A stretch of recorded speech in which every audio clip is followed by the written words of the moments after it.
Chair. I now recognize the gentleman from Minnesota, Mr. Stauber. Thank you very much, Mr. Chair. Before I begin, I want to ask unanimous consent to submit to the record 2 EAJA awards granted to the Earthwise Law Center in 2021 and 2022, totaling $408,000 of taxpayer money.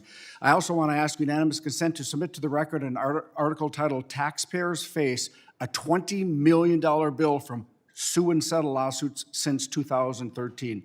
Watchdog says from the National News Desk, which highlights the cost of environmental litigation to the American taxpayer.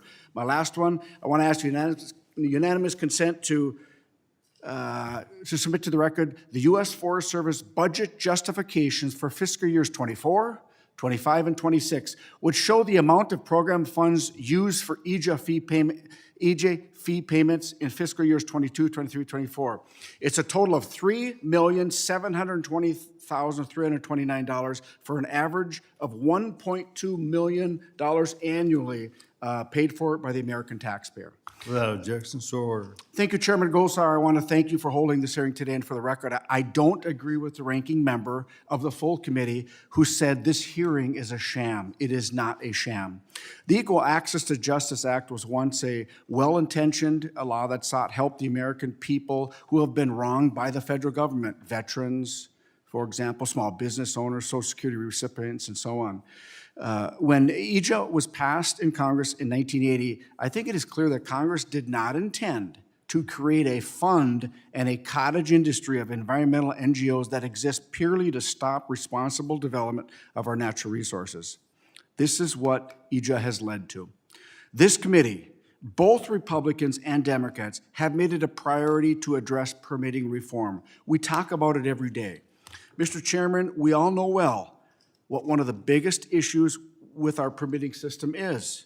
It's the out-of-control litigation. And you know what is helping enable this death spiral of litigation? EAJA. Before I begin my questioning, I want to push back on something my colleagues on the other side of the aisle raised. Yes, I agree that EAJA can be used for good by veterans, small business owners, and Social Security recipients that have been wronged by the federal government. But it is clear that EAJA is being abused. Just because EAJA is working as intended for some does not mean that we should disregard the clear abuses that are occurring today. That's why we are here. It's absurd that some of my colleagues on the other side of the aisle are objecting to the oversight we are conducting today. Mr. Joseph, did you work for a Democrat prior to this? Yes, sir. And who was it? Congressman Peter DeFazio from my hometown, the 4th Congressional District of Southwest Oregon. He was a friend of mine and a good member. Mr. Joseph, in your testimony, you discussed the secondary costs of EAJA-funded litigation. Not just the fees paid to lawyers, but the burdens that frivolous litigation has on agency activity. Can you expand upon this? How does the death spiral of litigation impact agency operations, and how does it impact an agency's ability to address NEPA reviews under ESA, et cetera?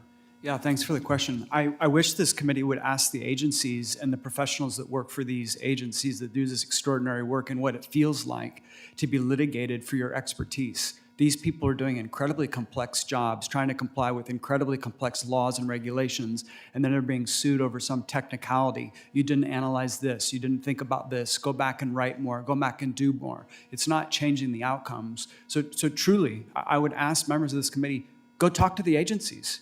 Regardless of party, who's in charge. These folks are impacted by these lawsuits, in addition to just the practical effect, right? I mean, this is money coming from the agency's budget that you're appropriating. So now they have to go back and instead of doing a CE, they have to do an environmental assessment. Instead of taking 6 months, now it's taking 3 years to do things that the average American supports, stewarding our public lands. Would you agree that it's safe to say that EAJA enables a cottage industry for frivolous litigators? I think there are examples of organizations that take example of this structure to engage in endless litigation driven on, importantly, ideology, not the law, ideology. And again, this cottage industry is funded by the American taxpayer. We see it time and time again. And, you know, this week we're going to be voting on the SPEED Act, a very good piece of NEPA reform that's led by Chairman Westerman and Representative Golden out of Maine. It is something we need, and I'm looking forward to support it. Thank you for what you do and your voice in this.